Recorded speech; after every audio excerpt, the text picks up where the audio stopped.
Good afternoon, students. Good afternoon, ma'am. So, firstly, I'll ask you a few questions. So, my first question is, I'm just writing a sentence on the blackboard. You have to read that and you have to tell me that what is the noun in that sentence. Okay? So, the first sentence is, two dogs are barking. So, the sentence is, two dogs are barking. So, what is the noun in this sentence? Noun is the name of any person, a place, or anything, right? So what is the noun in this sentence? Dogs. Very good. Dogs is the noun in this sentence. Okay. So if you know what are nouns, you must be knowing what are countable nouns and what are uncountable nouns. It is very easy. Anyone please tell me what are countable nouns and what are uncountable nouns? Yes, please. Countable nouns are those which can be counted, and uncountable nouns are those which cannot be counted. It is very simple. Okay. So on this basis, I have a question for you all. Is money countable? Money. Everyone will say yes, it is countable. But I will say no, it is not countable. How? Money is not countable. Reason is, you cannot count money. You can count rupees, you can count notes, you can count coins. Okay, so money is uncountable, rupees, notes and coins, they are countable. A similar question, is time countable? Time. Is time countable? Can you count time? No. Yes, it is uncountable because we cannot count time. We can count minutes. We can count seconds. We can count hours. Okay? So these are clear. First is money. Money is uncountable. And second one is time. Time is also uncountable. Is it clear? Okay. Next is, if I have this scale in my hand, I will say simply a scale. It does not belong to anyone because I am saying this is a scale. But if in the next sentence I say this is my scale, what does it mean? It belongs to me. Means this is my possession. If I use the word that this scale is mine or this is my scale, so it means this belongs to me. This is my scale. So what is the noun in this sentence? Scale. Very good.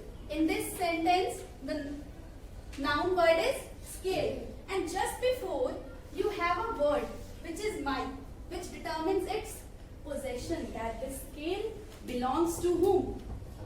Okay? So these words which are just before the noun and they determine someone's possession, its quality, demonstrate it, those words are known as determiners. Those words are known as determiners. And yes, today we are going to study about the topic determiners. Is it clear up to here? We are going to study determiners. So firstly, I am writing two sentences on the blackboard. Now you know what are countable nouns and what are uncountable ones? You know the difference between them?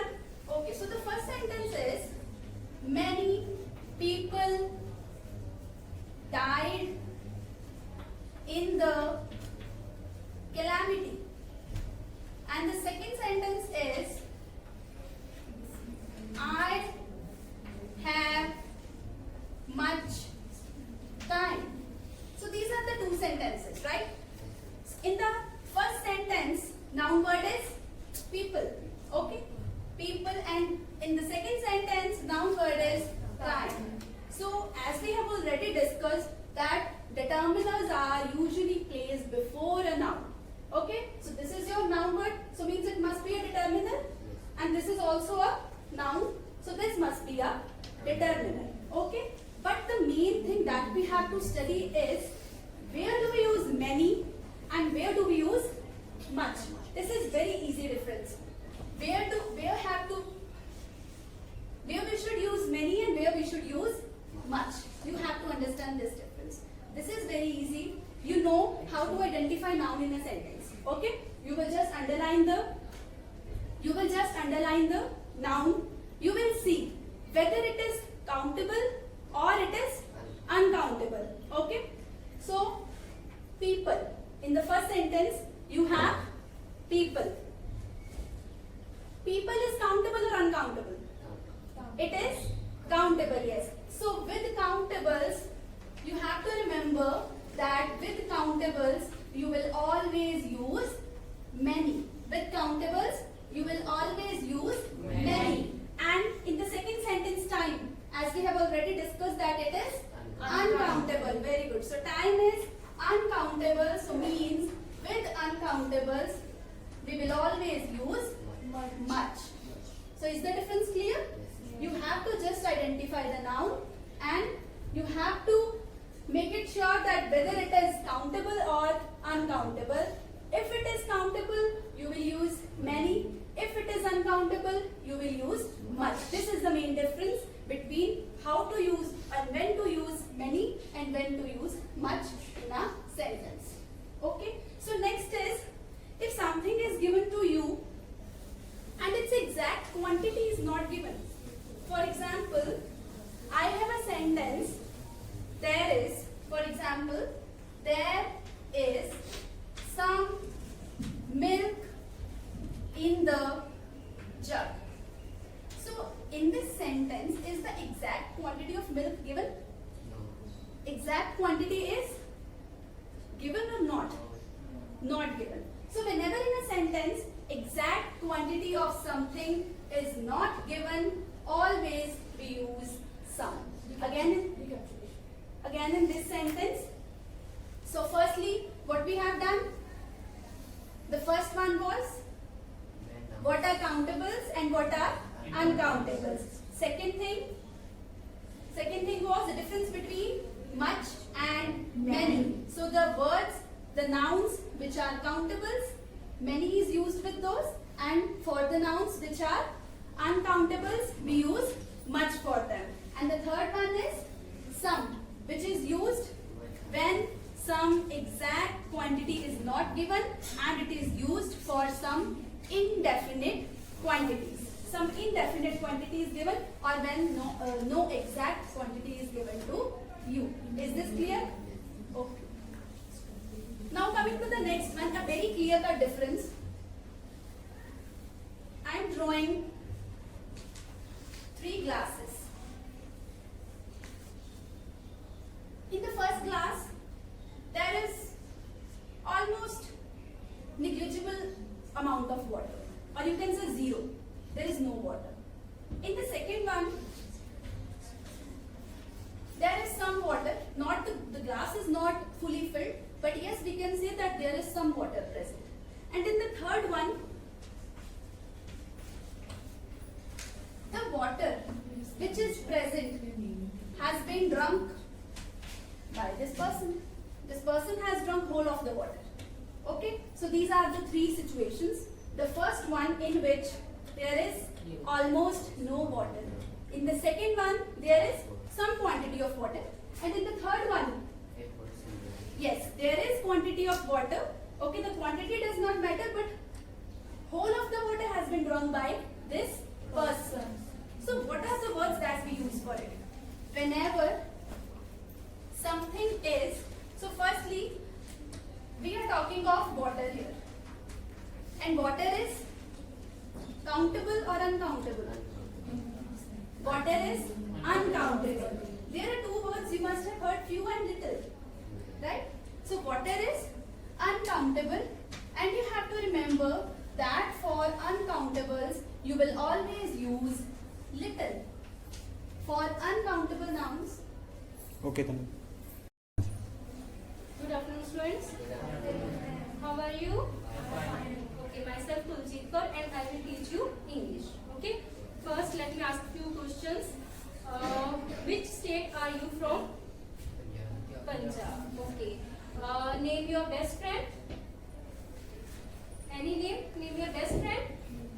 Mandeep. Okay. And name your favorite animal. Dog. Okay. And name your favorite place where you would like to visit.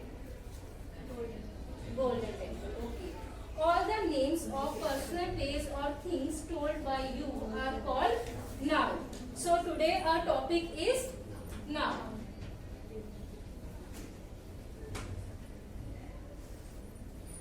First of all, I will show you some examples. Look at this slide and you will see what is there. These are the names: teacher, police, speak, friend, sister, beach, park, house, zoo, present, apron, and flamingo, monkey. All these are related to the person, place or things. These are the examples of noun. Okay, now let's know the definition of noun.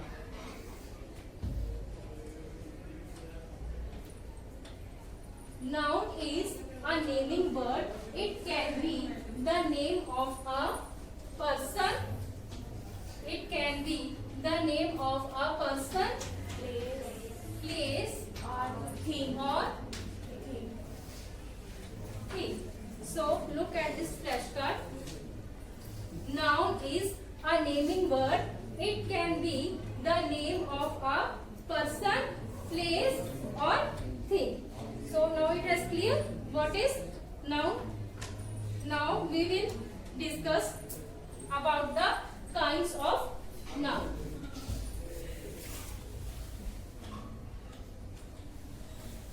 Kinds of noun. There are five kinds of noun. These are, first one is Common noun. common noun, and second one is Proper noun. proper noun, and third one is Collective noun.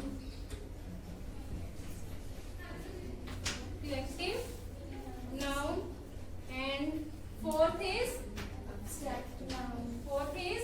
Abstract noun. abstract noun, and last one is Material noun. material noun. So now one by one we will discuss about the kinds of noun. So firstly I will give you some examples. What is this on the slide?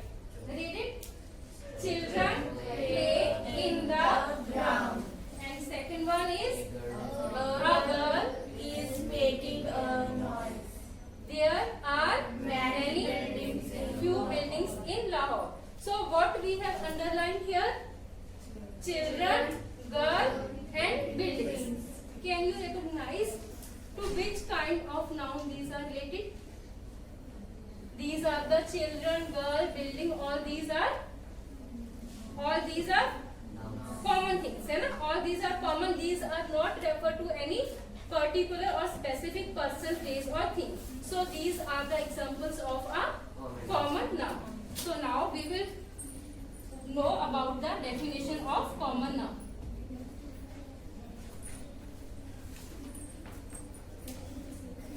A common noun is a noun that describes a type of a person, thing, place or that names a concept. Common noun. Secondly, common nouns are not capitalized unless they appear at the start of a sentence. At the start of the sentence, if there will be a common noun, then we will write in the capital letters. Otherwise, if in between it will come, then we will not write in the capital letters. Okay, so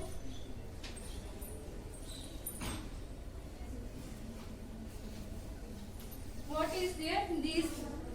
All these are cat, man, furniture, boy, House, flower, fruit, animals. all these are the examples of common noun. These are not referred to any specific person, place or things.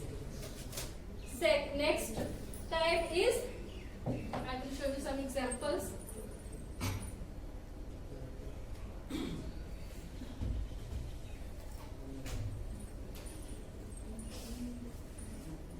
What has written there?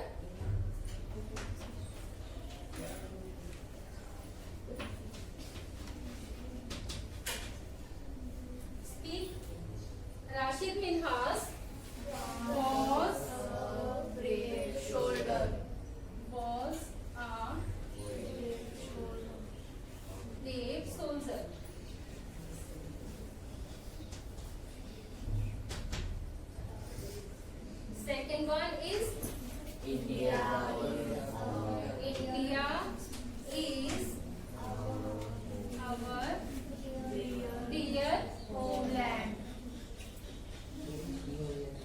homeland. And last one is The cow is a useful animal. the cow is a Useful animal. useful animal. So what we have underlined here? Proper noun. These are Rashid Minhas, India, the cow. These refers to the specific person, place or thing. So these are the examples of a proper noun. So now we will know the definition of proper noun. A proper noun is a noun that serves as the name for a specific place, person or thing. They refers to a specific place, person or thing. And what is the difference between common noun and proper noun? Common noun does not refer to the specific place or thing. Common noun, for example, a girl, a boy, a chair, a fruit. These are the common nouns. But if we will discuss about the particular, then it will be the example of a proper noun.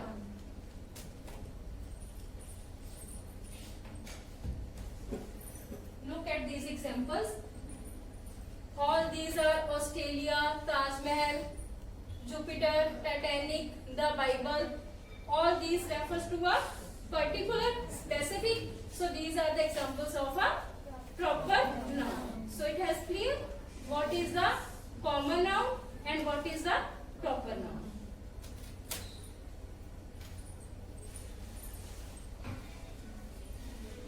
Now look at these examples. Speak what has written. This is our class. I will join the Indian Army. They are a good company. So their underlined words are class, Indian Army and company. So all these are the example of a collective noun. Why? Because these shows the collection. These show that in the class there is a collection of students. In the army there is a collection, and in the company there will be a collection. Now we will know the definition of collective noun.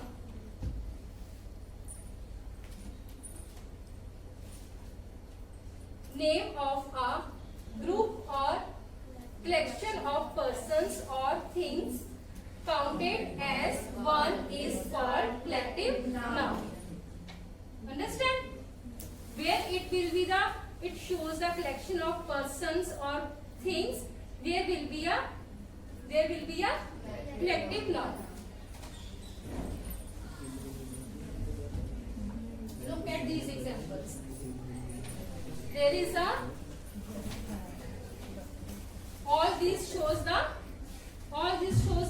collection